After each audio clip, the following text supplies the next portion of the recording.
कोई मौलवी नहीं है, मौलवी लिख रहा है कहवा रहा है, कोई अमीर नहीं है, अमीर साहब कहवा रहा है, उससे तो हम न पहले जाते हैं ना आइंदा भी जाएंगे। लेकिन हम लोगों से कहते हैं कोई मुफ्ती साहब भी ठगने की बात करता है। तो जितनी ज़्यादा बुराइयाँ आई हैं लोगों में, चाहे नशे की हों, चाहे बेईमानी की हों, ठगी की हों, वो आई हैं। बेरोज़गारी दो चीज़ें मैं कहता हूँ, सही तालीम मिल जाए, सही तालीम जिसको कहते हैं, दीनी दुनियावी दोनों तालीम है, और सही रोज़गार मिल जाए तो इंशाअल्लाह ये बुराइयाँ कम हो जाएंगी। हमारे नौजवानों पे सही रोज़गार नहीं है। बिस्मिल्लाहिर्रहमानिर्रहीम, मुहम्मदुर रसूलुल्लाह अला रसूलिल करीम, अम्मा बाद।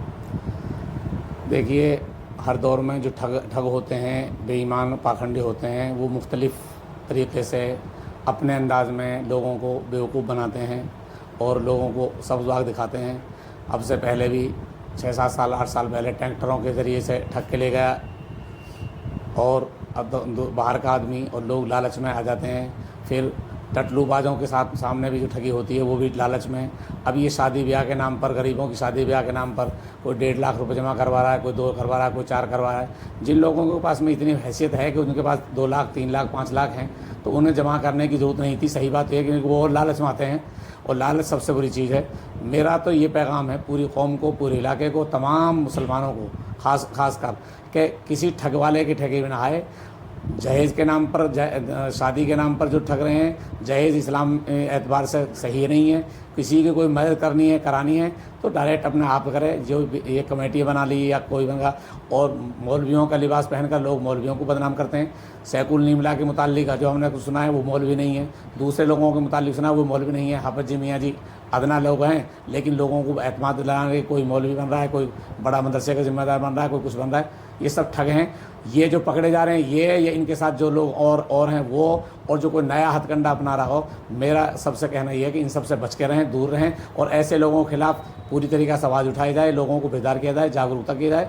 कोई आदमी इनके साथ ना दे, बल्कि इनके खिलाफ बोलो। और कहीं पैसे जमा करने की जरूरत नहीं है। आदमी अपने हैसियत जितनी है उतना खर्च करे, जितनी गुदरी उतने पाम फैलाओ, फालतू करने की जरूरत नहीं है। मैं इनके खिलाफ हूँ कि इनका कोई साथ मत दो, और इनसे आइंदा भी ऐसे ठगवालों के बिल्कुल पकड़ो शुरुआत में।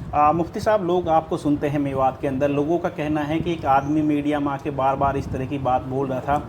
लगभग इलाके के सभी जो जिम्मेदार लोग हैं उनसे अवगत थे कि एक आदमी ऐसे काम करा रहे हैं, तो उनका कहना ये था कि लोगों का कि इससे पहले बयान आ जाना चाहिए था आप लोगों की आदमी मौलाना नहीं है।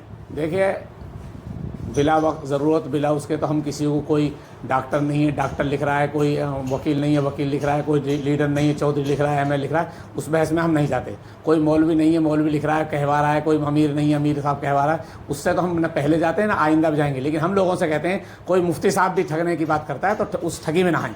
हम उनके खिलाफ यूँ कह कर के भाई ये मौलवी ना है, मैं तो एक बात कह रहा हूँ, ज़्यादातर नहीं है, लेकिन कोई कुछ बन रहा है तो उसके खिलाफ हमें कहने की जरूरत नहीं। हम अपने आवाम को चाहते हैं आवाम ऐसे ठगी में ना आए। कोई हम कहते रहते हैं कोई मौलवी मुफ्तियों के नाम पर भी ठगे करे, हमारे नाम कहीं इस्तेमाल करे तो हमसे मिलो डायरेक्ट। हम इंशाअल्लाह सबके खिलाफ रहेंगे। जो कोई गलत काम करेगा, जितनी गलतकारियाँ हैं, लूटपाट की चीज़ें हैं, सबके खिलाफ हैं, उन सबके खिलाफ हम आवाज़ उठा रहे हैं। अपने आवाम को बेदार कर रहे हैं कि ऐसे ठगी में ना आएँ और ठगों से दूर रहें, पाखंडियों से दूर रहें। शासन और प्रशासन से क्या अपील करना चाहिए? शासन प्रशासन का तो हाल ही है पूरे हिंदुस्तान का, आप जानते हो शासन क्या करता है क्या नहीं करता, प्रशासन क्या करता है क्या नहीं करता, वो सब जानते हैं। कानून के दायरे में जो ईमानदारी की बात बनती है, कानूनी एतबार से आवाम की मदद करनी चाहिए और ठगों को पकड़ना चाहिए, ठगों के खिलाफ कार्रवाई हो और आवाम की मदद होनी चाहिए।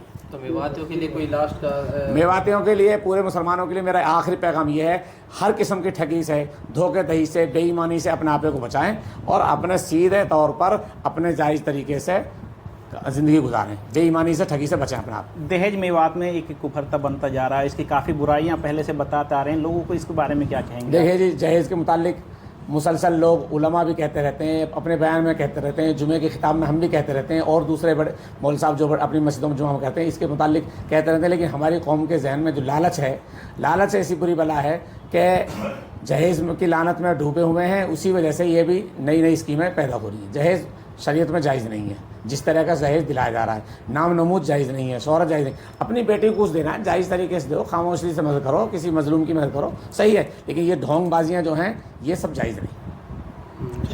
ठीक है, कोई क्वेश्चन? मेरा क्वेश्चन तो यही था जो वसीम भाई ने क्वेश्चन कर दिया। मुफ्ती साहब, जैसे कि लोगों का मानना है अगर दहेज का चलन मेवात में नहीं होता तो इस धोखे में लोग नहीं फंसते, बिल्कुल। लोगों का ये मानना है। तो इसके ऊपर आप क्या देखिए जी, कहेंगे? हम तो इस बात को कह रहे हैं कि दहेज के लालच में ही ये लोग जा रहे हैं। दहेज, लड़का वाले जितने भी हैं वो सब दहेज मांगते हैं और लड़की वाले मजबूर हैं। दोनों तरफ की गुनहगारी है, लड़की वालों भी उसमें फंसते हैं, लड़का वाले मांगते हैं। दहेज के खिलाफ मीडिया के ज़रिए से भी और हम अपने जुमाओं के ज़रिए, खिताब के ज़रिए से भी और अपने तमाम दीनी इज्तिमात के ज़रिए से जहेज़ के हम खिलाफ हैं, बोलते रहेंगे। जहेज़ की लानत से बचना चाहिए, सादगी के साथ शादी करनी चाहिए, जहेज़ के लानत से अपने आपे को, अपनी कौम को बचाएं। ये हमारा पैगाम है कि जहेज़ से बचें, सुन्नत तरीके पर शादियाँ करें। तो मुफ्ती साहब, कुछ दिन पहले दहेज को लेकर पंचायत हुई थी, बहुत सारी बुराइयों को लेकर पंचायत हुई थी कि सारी बुराइयों को रोका जाए और जो दहेज जैसी बीमारी से मेवात का जो पीछा छुड़ाया जाए, तो वो पंचायत ज़्यादा लंबी नहीं चली, उसमें कोई फैसला ऐसा नहीं लिया गया। तो क्या वजह हुई उसमें? देखिए जी, पंचायतें हुई, हम भी शरीक रहे, कुछ पंचायतों में, कुछ में ना सह सके। पंचायतों में जो ये होता है ना कि भाई 11 आदमी की कमेटी बनाओ, 21 की बनाओ, फिर वो दोबारा 21 आदमी या 51 आदमी जमा नहीं हो पाते हर बार। ये तो हम तो ये कहते हैं सोशल मीडिया, सोशल वर्किंग करने वाले अपने फील्ड में मेहनत करें, उलमा आइम्मा अपने फील्ड में मेहनत करें और जहेज़ की नफ़रत पैदा हो जाएगी। जहेज़ के खिलाफ आवाज़ होनी चाहिए। पंचायतों का हाल जो हमने ये देख लिया कि वो जो एक दफ़े इकट्ठे हो गए, वो मीडिया में आने के लिए या अपना भाषण देने के लिए हो गए, बाद में अमल में वही लोग उसको बिगाड़ देते हैं।